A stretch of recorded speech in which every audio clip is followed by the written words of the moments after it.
लेकिन आपको क्या, आप तो प्रैक्टिकल है, आप तो किसी हुस्न परी से शादी करनी है।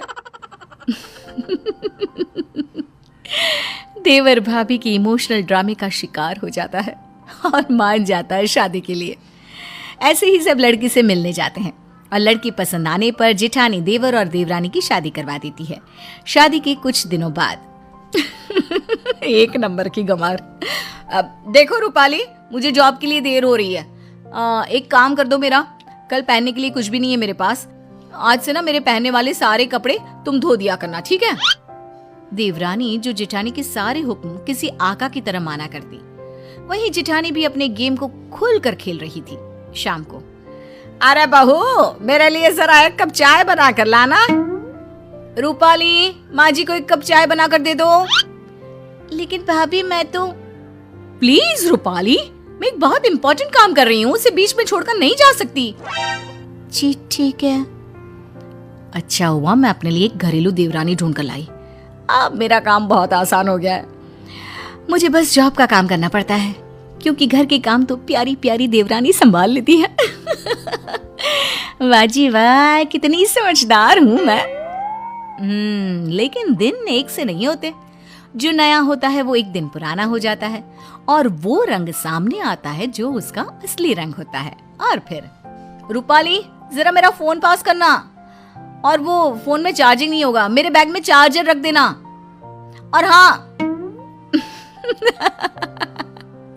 बस जितने दिन की ऐश थी जेठानी साहिबा की, वो खत्म और देवरानी का असली चेहरा बाहर। क्यों दीदी, आप क्या कर रही हो? बैठी ही तो हो। और दीदी, ये छोटे मोटे काम ना खुद कर लिया करो, वैसे भी ऑफिस में भी तो काम करती होगी ना, हैं? हाय रे, ये क्या, सत्ता तो अभी तो बनी थी, आक्रमण हो गया और पूरा ख्वाबों का किला धुस। ओए सुन, ज्यादा बोलने की जरूरत नहीं है, गंवार कहीं की। मैं ना होती तो किसी गांव के घर में चूल्हा फूंक रही होती। ओए होए, ये मुंह और मुख की दाल, मैं कहाँ बैठी होती ये आपको ज्यादा पता है।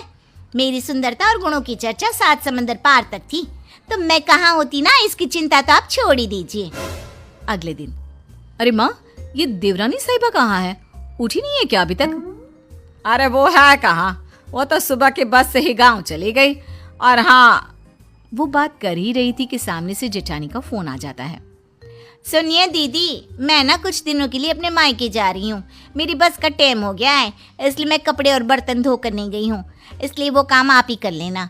और हाँ, सासू माँ का ना अच्छे से ख्याल रखना, कमाई के चक्कर में ना हवाई मत हो जाना। हाय रे, जेठानी के पैरों तले जमीन खिसक जाती है। क्यों नहीं करके गई हो? और माँ जी ने हाँ बोला था क्या जाने के लिए? और तुम्हें मुझसे पूछना चाहिए था कि जाऊं या नहीं। माना भाभी, बहुत गर्मी है, लेकिन ये क्या कि आप अपना मानसिक संतुलन ही छोड़ देती हैं। अरे बकवास करने की भी हद होती है भाभी। अच्छा, तो तुम वापस आओ, काम पूरा करो और फिर जहां जाना है जाओ। सास सब सुन रही थी। वो समझ जाती है कि जेठानी ने किस मकसद से देवरानी की शादी इस घर में करवाई है। फिर एक रोज जब देवरानी वापस आती है तो, माँ जी, मेरे ना होने पर लग रहा है कि नाश्ता खाना आपने सब छोड़ दिया था, कैसी पतली हो गई है इतने दिनों में।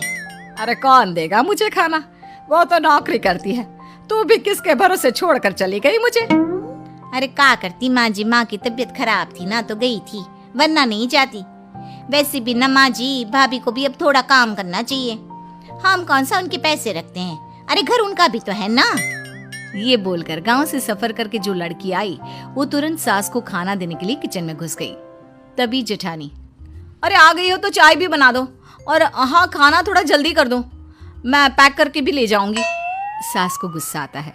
देख बड़ी बहू, तुम दोनों ही मेरी बहुएं हो, छोटी ही काम करती रहे ये ठीक नहीं। अरे तो मैं क्या करूं, मैं कमाती हूँ, मैं घर का काम नहीं कर सकती, ये इस गंवार से करवाओ, वैसे भी घर के काम तो छोटे लोग ही करते हैं।